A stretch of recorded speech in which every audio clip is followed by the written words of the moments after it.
Well, good day, everyone. I'm Dr. Ayla Etzmir Agent Sui, and I'm here to discuss about the prevention and control of communicable diseases. Before we start, no, I will define first what is a communicable disease. So, a communicable disease, no, is an infectious disease that is transmissible by contact with infected individuals or their fluids, no, such as the respiratory droplets or the blood, by contact with contaminated surfaces or objects, no. Maybe it can be by ingestion of contaminated food or water, or by direct or indirect contact with disease vectors such as the mosquitoes, fleas, or mice, etc. Okay.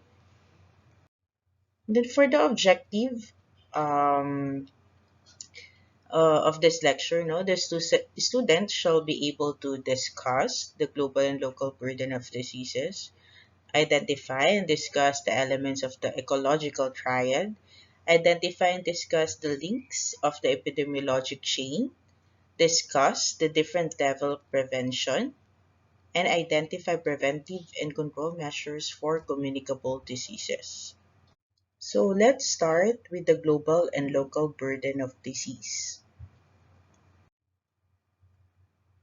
Human potential that is lost, no, due to poor health is immense, hence the global burden of disease project was established and aims to quantify this loss by estimating the number of healthy life years lost globally. So this takes into account both the human life years lost due to early death and the life years compromised by disease and disability. So the figure on the left is the global burden of disease in 1990. No, so according to this, around 10%, no, of the disease burden was due to injuries. Then the communicable diseases accounted for about 47%, while non-communicable diseases was at 43%. No. However, in 2019, there was a noted decrease in communicable diseases by 21%. No, while there was a drastic increase in non-communicable diseases by 22%. So it is true that the non-communicable diseases are now the top causes of mortality and morbidity worldwide. So these next two figures, no, compare the data of non-communicable diseases na 1990 and the 2019. No, it can be noted that there is in a span of 29 years, no, there is a steep increase around 600 million in cases of non-communicable diseases worldwide. So let's take a look at the cardiovascular diseases. No, in 1990, no, there was about 280 million cases. However, in 2019, it is increased to 393 million, noting an increase of 113 million cases. Okay? So these figures, on the other hand, show the data on communicable diseases. No? Comparing the two, no, it is very evident that there has been a decrease in the number of communicable diseases by around 500 million globally. So for example, no, in malaria, um, in 1990 was 94 million, but in 2019 there was on 63 million. The decrease in number can be attributed to the health programs implemented by different countries to control the spread of the communicable diseases. Okay? So the next two figures again show the top burden of diseases, no, in 2019, both globally and locally. So as you can see here, the local data is at par with the global data. We can see here that the top disease worldwide are cardiovascular diseases. No? By a, we can see na yung by a wide margin, both globally and locally, 7 out of the top 10 diseases are non-communicable diseases, no? Okay. So for the top causes of mortality, still global and local, um, they're almost the same. Still, 7 out of the 10 causes of mortality are due to non-communicable cases. No, both data shows that top two causes were ischemic heart diseases and the cerebrovascular diseases. No, which are very alarming. But for this lecture, we will discuss the control and prevention of the communicable diseases. Now, let us identify what is an ecologic or the epidemiologic triad. So, the ecological triad, no, concept that refers to the interaction that exists between different elements involved when a disease occurs. So, it is a model that allows a better understanding of the elements and processes that characterizes diseases, no, as well as the possibility of identifying the patterns of action to combat these diseases. So as we can see in this slide, no, there are three elements that make up the ecological triad. So they're usually balanced in a triangle. Okay? So specifying the relationship that exists within them and the factors that constitute each elements of the triad. So these elements are the agent, the host, and the environment. So let us discuss them one by one. For the epidemiological agent, no, they are different organisms that are capable of developing diseases in other organisms that act as a host. So these agents can be bacteria, viruses, or other group of microscopic parasites, as is the case of the protozoa. No, the following are the characteristics, no, of the epidemiologic agent: the pathogenicity, the infectivity, virulence, and immunogenicity. So let us define them. So what is infectivity? So infectivity is the ability of an agent to establish infection. So more specifically, it is the extent to which an agent can enter, survive, multiply in a host. Then how about pathogenicity? No? On the other hand, it is defined as the ability of an agent to cause disease, while virulence is the ability of the agent to infect or damage the host.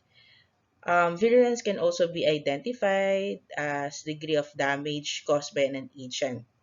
Um, it is related to pathogenicity, as virulence factors are the major factor, no, determinants of pathogenicity. And lastly, the immunogenicity, no, the ability of an agent naman to provoke an immune response in the body of the host. Okay? So next is the epidemiological host. So the second element of the triad is the epidemiological host or the susceptible host to contract the disease caused by an infection of the agent. So both human and animals can be considered as hosts whose resistance, no, and or immunity mechanism at the time of the infection are deficient, no, and favor their susceptibility to contract a disease, no. Susceptibility may depend on the characteristic of the host, such as the age, heredity, environmental conditions, and nutrition. So the routes in which the agent infects the host are usually the respiratory, the digestive, and the urinary. So the third element of the triad is the environmental, which plays a very important role in the process of infection and spread of disease. So environment has physical factors like the soil, water, and wind, and the biotic factors such as the animals, food, and the human beings. Okay? So on the other hand, what is an epidemiologic chain?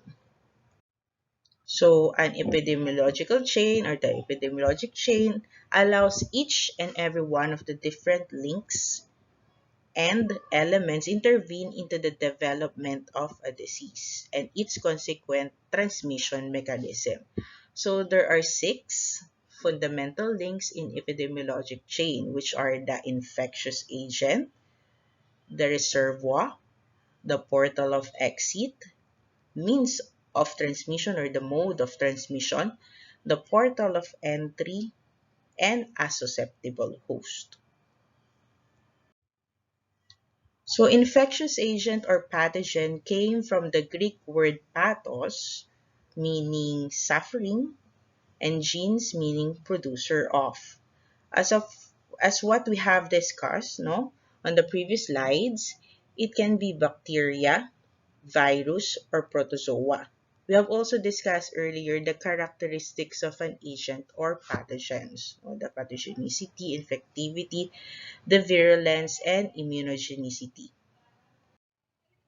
So remember that when an agent has high infectivity, no, and pathogenicity, but low antigenicity, it will cause relatively high disease prevalence in the community.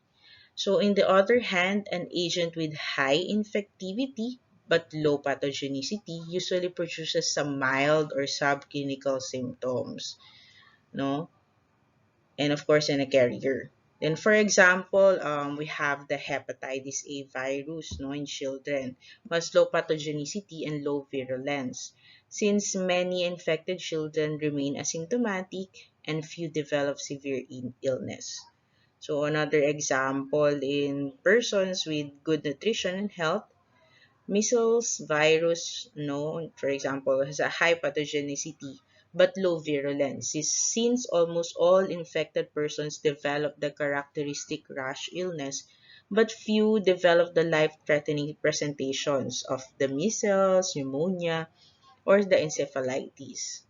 Then measles is also more virulent, no, and causes high mortality for persons with the other way around with poor nutrition and health. Finally, another example is the rabies virus. No, it has both highly pathogenic and virulent. So, since virulent, 100% of all infected persons who do not receive treatment, it may progress to clinical disease and death. Okay. So the next on the epidemiologic chain is the reservoir. So the reservoir is the natural habitat of the agent on which it depends to be able to survive and reproduce. So the most common is the human reservoir. So carrier is an infectious individual who is not showing clinical evidence of disease and does not might unknowingly facilitate the spread of an infectious agent. Convalescent carrier, no, occurs when the period of infectiousness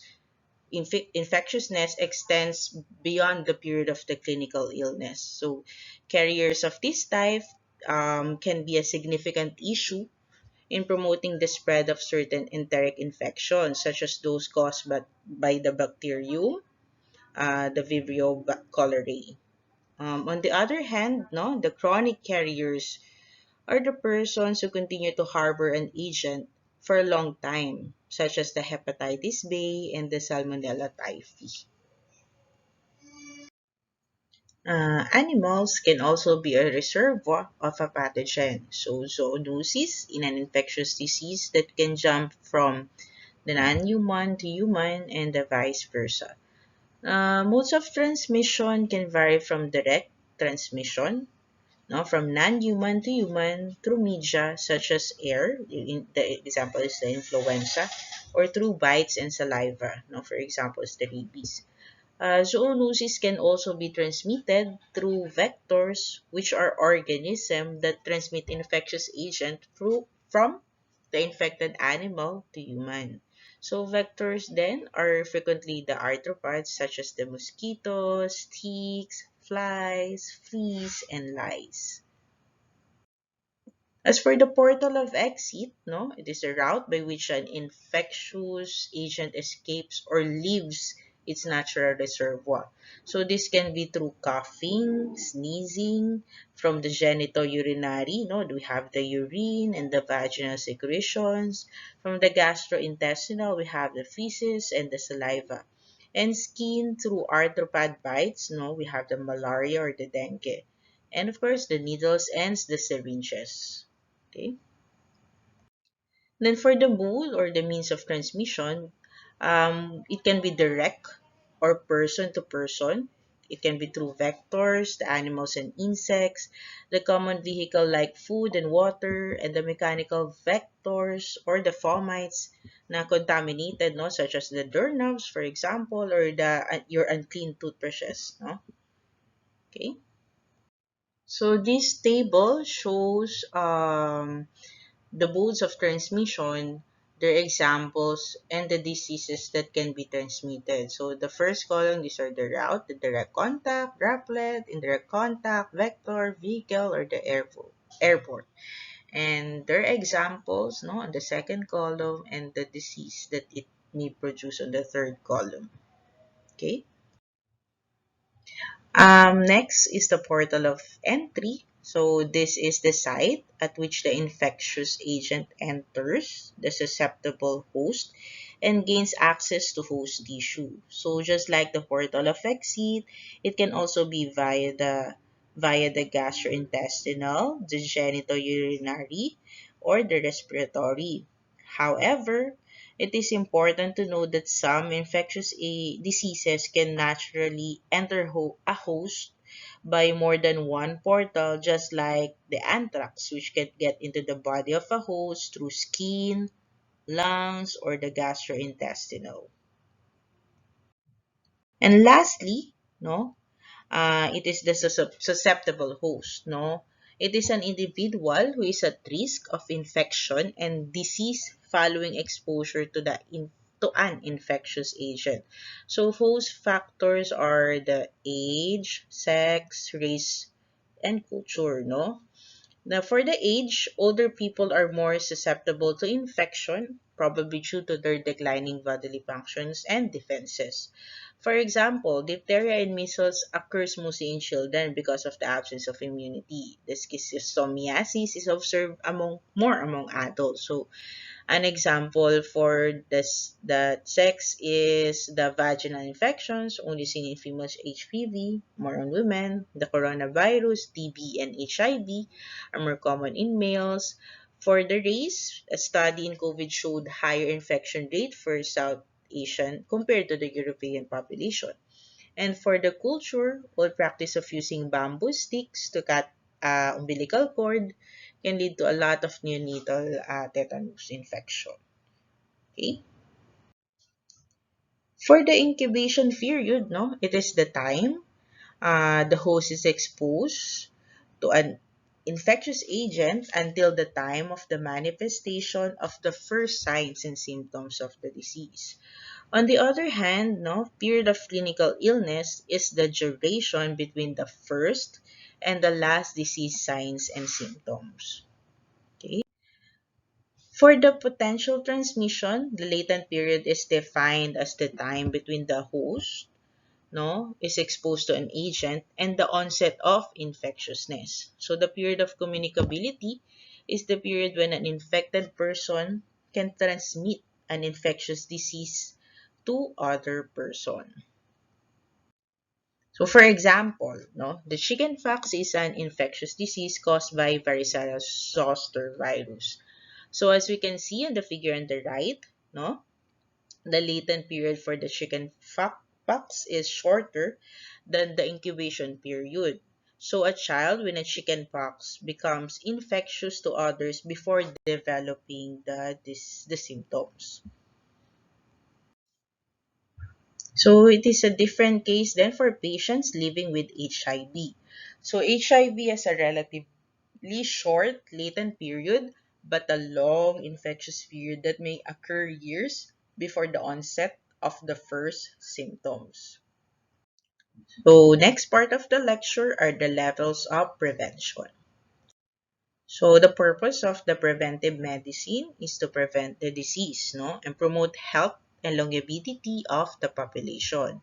And due to this, no, the levels of prevention were formed, which aims to preventing the onset of disease, ending its progress, limit the harm it causes, and mitigating its consequences.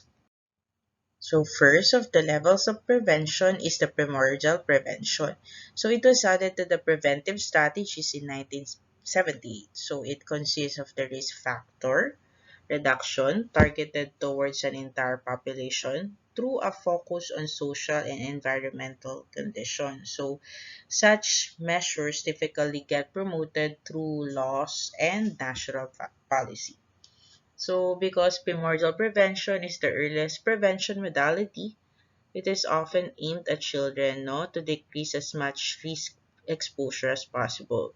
The primordial prevention targets the underlying state of natural disease by targeting the underlying social conditions that promote disease onset. So, the good examples of it are the government policies like the increase in taxes in the tobacco, no, or the cigarettes, and decreasing advertisement then of the tobacco or cigarette.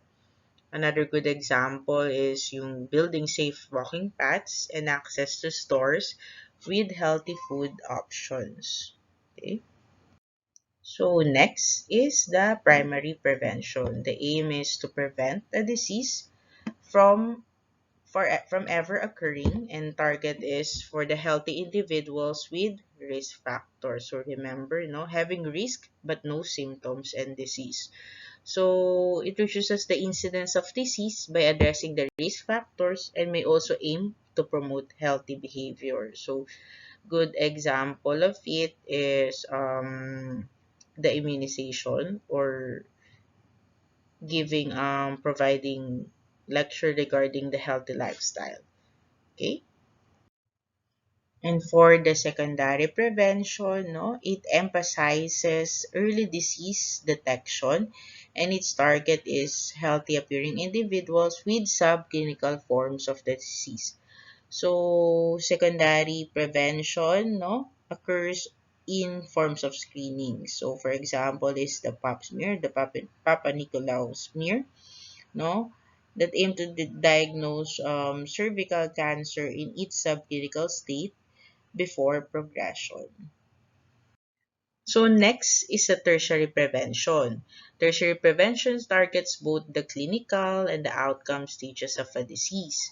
So it is implemented in symptomatic patients, no, and aims to reduce the severity of this disease as well as any associated sequelae. So while the secondary prevention seeks to prevent the onset of illness, tertiary prevention aims to reduce the effects of the disease once established in an individual. So, forms of tertiary preventions are commonly rehabilitation efforts. Okay. And lastly is the quaternary prevention. So, quaternary prevention is an action taken to identify patients at risk of over medicalization, no, to protect him from new medical invasion and to suggest to him or her interventions which are ethically acceptable. So targets were mainly patients with illness but without the disease. So the definition has undergone recent modification as an action taken to protect individuals from medical interventions that are likely to cause more harm than good. Okay? So just look at the picture, no? For the primary prevention, we have the illness absent, the disease absent. For the secondary, the illness absent, the disease present. The tertiary, illness present, the disease present. Quaternary, we have the illness present, the disease absent. Okay? And for the last part of our lecture is the preventive and control measures. Again, here are the mode of transmission of an agent, its example, and the control measure to prevent its transmission. So for the control measures applied to hosts, we can do immunization like the pneumonia and flu vaccination. We could also do chemoprophylaxis. Behavior changes or lifestyle modification are always part of the non-pharmacologic advice for any diseases. So, barriers to protect the host, and lastly, improving host resistance to diseases. So, for control measures applied to agent, for example, the dengue, we can do environmental control measures like cleaning our surroundings. No, we could also do chemical measure like promoting fumigation. These measures are also recommended by the DOH in their 4S campaign. So the infection control program needs to be multifaceted with all components working in a complementary manner. So first, the training. There are the first aiders, no, should know about infection control when rendering first aid. Next is the standard precautions. First aiders will have been trained to treat all blood and bodily fluids as if they are infectious, no? Next is the vaccination or the immunization, no? The first aider should consider ensuring all relevant childhood illness related to vaccinations. It should be up to date as well the hepatitis A and hepatitis B. For the waste management, the first aid room should have a sharps container and appropriate disposal of the contaminated items, for example, the swabs, the band-aids, etc. And then the cleaning and disinfection, no, we have the surfaces should be routinely cleaned and disinfected. So linen should be laundered, no? Safe use of sharps. So sharps disposal bin, previously as I previously mentioned, no, training in handling and disposal of syringes, arrangement of for disposal, and replacement of all full sharps container. Okay. For the PPE or the personal protective equipment, we have the disposable gloves, the plastic apron, etc. For the hand and respiratory hygiene, hand basin with mild liquid soap, running water and paper towels, mask and tissues. No, we have the communal towels, no, we should not use it, no, okay? So in summary, we discussed the global and Philippine burden of the communicable diseases, the chain of infection, particularly the epidemiological chain. We have the susceptible host, infectious agent, reservoir, portal of exit, means or modes of transmission, and the portal of entry. So we also have the prevention of communicable diseases. We have the primordial, primary, secondary, tertiary, and quaternary prevention. Okay, with that, this is the end of my lecture. Let us help each other to prevent and control the communicable diseases. Thank you.